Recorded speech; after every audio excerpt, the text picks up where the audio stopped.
అహ్మదాబాద్ విమాన ప్రమాదం నేపథ్యంలో పలు అనుమానాలను రేకెత్తిస్తోంది. టేకాఫ్ అయిన కొద్ది సెకండ్లలోనే విమానం పెను ప్రమాదానికి గురికావడంతో అసలు ప్రమాదం ఎలా జరిగింది, టేకాఫ్ అయిన క్షణాల్లోనే అది ఎలా క్రాష్ అయిందనే అంశాలపై ముమ్మర దర్యాప్తు జరుగుతోంది. ఈ క్రమంలో అసలు విమానం ఎలా బయలుదేరుతుంది, ఎమర్జెన్సీ సమయంలో ఎలాంటి ఆదేశాలు ఉంటాయనే కీలక విషయాలపై కెప్టెన్ మనీష్ వివరించారు.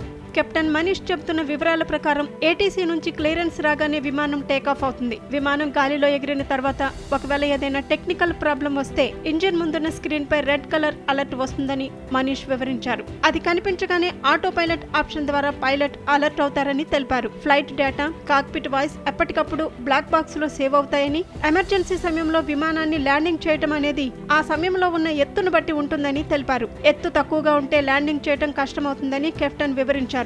ఫ్లైట్ టేకాఫ్ కాగానే ల్యాండింగ్ గేర్ రిట్రాక్షన్ అంటే టైర్లు లోపలికి మూసుకుని ఫంక్షన్ స్టార్ట్ అవుతుందని, ఆ తర్వాత పైలట్ ఇచ్చే ఆదేశాలను బట్టి కో పైలట్ విమానాన్ని నడుపుతారని తెలిపారు. ఫ్లైట్ గాల్లోకి ఎగిరిన 2 నిమిషాల తర్వాత ల్యాండింగ్ గేర్ యాక్షన్ ఉంటుందని, ఆ వెంటనే ఫ్లాప్స్ అంటే రెక్కల కమాండ్ ఉంటుందని వివరించారు. రెక్కలు కిందకి ఉంచినప్పుడు ఫోర్స్ జనరేట్ అయ్యి ఫ్లైట్ గాల్లోకి ఎగురుతుందని తెలిపారు. ఫ్లాప్స్ లో 2 భాగాలు ఉంటాయని, ఒకటి ఫ్లైట్ ఎగరటానికి కిందికి దిగటానికి పనిచేస్తే రెండో భాగం రైట్ టర్న్, లెఫ్ట్ టర్న్ తీసుకోవడం కోసం పనిచేస్తుందని చెప్పారు. ల్యాండింగ్ గేర్ కమాండ్ బదులు ఫ్లాప్ కమాండ్ తీసుకుంటే ప్రమాదం జరిగే అవకాశం ఉందన్నారు. ఎయిర్ క్రాఫ్ట్ వెనుక భాగంలో ఉండే ఫ్లాప్స్ కూడా పైకి, కిందకి, కుడికి, ఎడమకి మూవ్ అవుతూ ఉంటాయని వివరించారు. ఆకాశంలో ఫ్లైట్ ప్రయాణిస్తున్నప్పుడు విపరీతంగా గాలి ఉంటుంది కాబట్టి అవి ఫ్లైట్ బ్యాలెన్స్ మేనేజ్ చేస్తాయని చెప్పారు. సాధారణంగా బ్లాక్ బాక్స్ ను విమానం వెనుక భాగంలో ఫిక్స్ చేస్తారని, విమానం వెనుక భాగం తేలికగా ఉంటుంది కనుక ప్రమాదం జరిగినప్పుడు డ్యామేజ్ తక్కువగా ఉంటుందని వెల్లడించారు. అహ్మదాబాద్ విమానం చివరి క్షణం వరకు ఇంజన్లు ప్రాపర్ గానే పనిచేశాయని,